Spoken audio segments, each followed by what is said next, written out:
朋友们，告诉你一个秘密，所有能给别人带来美好的人都值得可爱。但是如果你不能让自己美好起来，换一种说法就是把你劈成两个人。此刻的你会爱你自己吗？我们很多时候会说我的爱人怎样怎样，我的孩子怎样怎样，我的父母怎样怎样，我的朋友怎样怎样，他们对我不关心不关爱。由此呢，我们开始让自己变得越来越不可爱，然后我们还一边讨厌着自己，一边讨厌着别人，因为我们认为自己的不可爱是因为对方不爱我。但事实上恰恰相反，一个人值得被爱的时候才会有爱，才会有爱出现，而不是一个人要被爱以后才让自己值得被爱。大家相不相信？但凡说出活着没有意思，但凡表达人生没有意义，但凡倾诉我的爱人如何如何的不好，但凡在唠叨家庭如何如何的不顺，其实就一个原因。你知道什么原因吗？大抵是因为这个人过得不快乐。就是我们每个人在生活当中，看似生活给我们很多不公，看似在情感上不是那么顺利，看似孩子是如何的不听话不优秀，看似是父母怎么不讲理，看似是生意做得多么的差劲，事实上就一个原因，就是因为过得不快乐。大家知道我们为什么会这样恶性的循环吗？就是因为我们把不快乐定义为外界的影响，我们把不快乐定义为是因为孩子不优秀，是因为爱人不爱我，是因为父母太唠叨，是因为工作不顺利。我们定义了我们的不快乐是外界没有达到我们快乐的标准。那如果是这样的话，我想请问一下大家，有没有跟我们同样境遇的人却很快乐呢？如果有的话，那是外界的发生让我们不快乐，是不是就不成立了呢？其实大家有没有想过，我们晋升也好，我们赚钱也好，我们拥有更多丰厚的物质也好，大家觉得最终的目标和目的是什么？就是我想要一辆车，我想要一栋更大的房子，我想让银行的存款更多一点，我想让我的职位更高一点，我想让别人对我更尊重一点。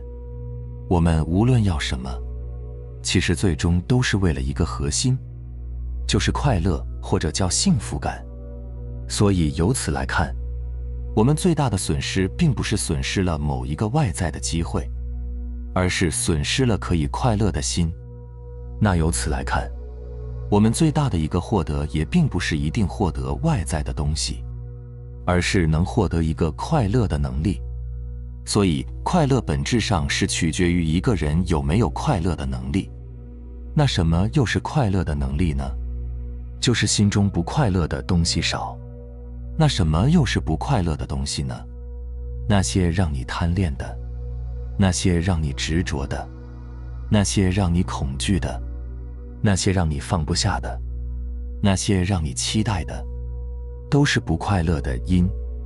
所以我们再转回来，什么是快乐的能力呢？能放下不快乐的能力就是快乐的能力。所以快乐本身每个人都有，不需要向外去索取。也就是说，快乐的实现与外界无关。甚至我们可以说，我们的人生如果想由自己做主，那么方向也只有一个，那就是不再向外界索取。关于快乐，很多人的理解都是有盲区的。举个例子，比如说有的人他之前非常有钱，然后突然有一天破产了，他就觉得人生没有什么意思了。再比如，有的妈妈觉得孩子很差劲，觉得自己好痛苦。但其实有很多相同情况的妈妈，并没有这么痛苦。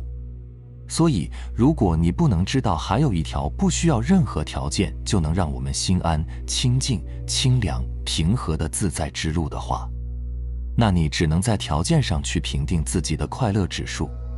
当然，我并不是要大家一定要相信我说的这些，我只是想告诉大家，可能我们人生当中有的人30，有的人40，有的人50，有的人60，甚至可能我们平时当中压根就不知道没有钱也能快乐，孩子叛逆也能快乐，身体有病痛也能快乐，什么都没有也能快乐。可能我们平生都没有听过这样的一个教导或者方向，因为我们从小到大始终在被教育要好好学习，只有这样你将来才能混得好。这句话的潜台词是什么？是你不好好学习你就混不好，是不是？一定要挣很多很多的钱，当你拥有很多很多钱的时候，你就会活成人上人。这句话的潜台词就是说，你只要没钱你就不如人，对不对？当然我也不是强硬的让大家怎样怎样，但你确实可以像颜回一样，对吧？一箪食，一瓢饮，居陋室，不改其乐。可以像僧肇老师，将头临白刃，犹似展春风。你也可以像济公一样，也可以像徐爱一样。我不是强硬的让大家去相信，就是告诉大家有这样的一个可能，有这样的一条路，就是当你无路可走的时候，你记起来有一条道，它不是跟物质直接挂钩和联系的，不是跟情感甜蜜直接绑定的，不是跟健康长寿坚决不能分离的，是跟这些无关的。如果你能记起来，你能回忆起来，那反正我也没有其他路走了，那我就试试呗。当你有试试的这个想法和勇气的时候，那条路就会给你打开。但是我们平常的生活当中，大部分人是连试的机会都没有，一旦遇到一些问题的时候，就是抱头痛哭，就是捶胸顿足，就是歇斯底里。大家要记得，人生除了有长度，还有高度，还有深度，还有宽度，最后还有温度。而我们人生受到的教育也仅仅是长度。其实我们绝大部分受到的教育和我们存留下的那个价值观只是长度。长度是什么？混得好不好，挣得多不多，名声大不大，地位高不高，我们大部分说的都是长度。其实我要告诉大家的是，人生不仅仅有长度，还有高度和厚度，宽度和深度，以及它的温度。人生有无限的可能性，一定不是你现在这件事情失败了，就再也没有可能。人生最大的失去就是失去快乐的能力，人生最大的获得就是你能把快乐填满时间。所以我们既不要乐观，也不需要悲观，我们要达观地看待这个世界。乐观是我相信一切都是最好的安排，我也相信一定会往好的方向发展。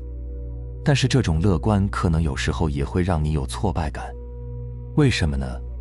因为你屡次相信都是最好的安排，结果它屡次都没有如你所愿。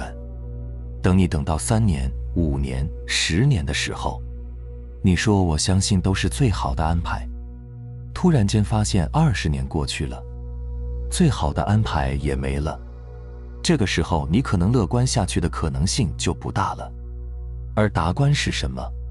就是达到观自在。什么叫达到观自在呢？就是我对这个世界，我对这个宇宙了如指掌。我知道那个富人为什么富，我知道那个穷人为什么穷，我知道我为什么会有健康，我知道我为什么会有疾病，我知道孩子为什么会不学习，我知道孩子为什么优秀，我知道父母为什么这样对我。当你一切都是知道，如实如是的关注的时候，你就不再会有太好的期待，你也不会有太痛苦的自虐，你只是清静平和地看着发生。乐观是一种状态，但是达观是一种非状态的状态。达观就能达到让我们对这个世界没有分别，让我们对这个世界没有憎恨，让我们对这个世界永远没有意见。如果你是一个非常乐观的人呢，我祝福你，但是更希望你能从乐观慢慢的升级一点，能有一天达到自在观，即是达观。但是我们如何才能达到真真正正的了无挂碍？乐观其实在某种程度上里面还是有一些挂碍的。挂碍什么呢？对美好的期待。所以达观既无喜亦无忧，只是完全了解这个世界就是如实如是的发生，对这个世界所有的发生完全没有意见。我对爱人完全没有意见，我对父母完全没有意见，我对孩子这样的表现完全没有意见，我对我的同事完全没有意见，我对我的上司、我的领导、我周边的一切人完全没有意见。这叫达观。为什么对他们没有意见？因为你知道，我们同是一片果园，但每一个人的花期、果实、成长、颜色、对土壤需求各个不相同。我们同样是一片花园里面的花，我允许每一朵花各自绽放，它们可以是红色或是蓝色、黑色、白色、绿色，都可以，而不是我是一个向日葵，我就要求花园里面的花全要长成向日葵。这叫达观，完全没有意见。你这个时候的状态就是随流任得性，无喜亦无忧啊，明白了吗？好了，非常感谢你能看到这里，希望能对你有所触动和启发。我们下期再见。